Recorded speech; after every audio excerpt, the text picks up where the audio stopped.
The second part of my Lunatic Plus stream experience began in Chapter 3. In this map, the enemy skill pool got 3 incredibly annoying additions: Pavise Plus, Aegis Plus, and Counter.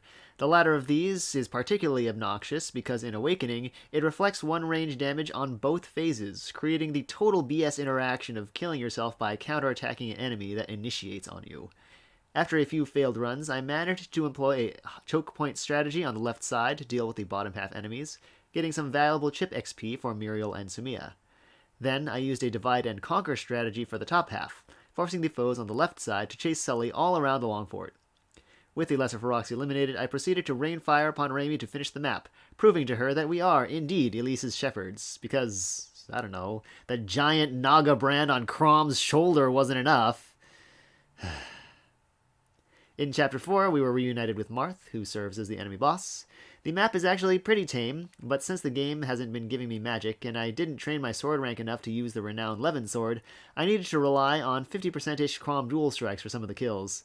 Nevertheless, I was able to scrape by in one attempt. After that, I made a pit stop at Paralogue 1 to train up my units and pick up one of the game's greatest assets, the rescue staff, from the chest in the upper left corner. By aggressively blitzing the fighter, thief, and archer near the deployment area, then forcing my way through the narrow gap in the nearby wall, I was also able to stop one of the enemy thieves from getting away with a killer lance. By the end of the Paralogue, Muriel had achieved an important milestone in her development, the ability to double fighters with a long Q pair-up.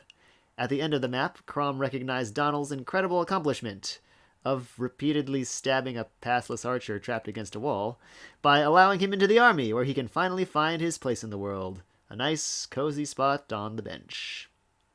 Before attempting Chapter 5, I used the renowned second seal to perform M's long-awaited reclass to Dark Mage, but it turns out that this was a mistake, because losing 2 base speed points left him 1 point shy of being able to double the Chapter 5 Myrmidons with a Crom pair-up.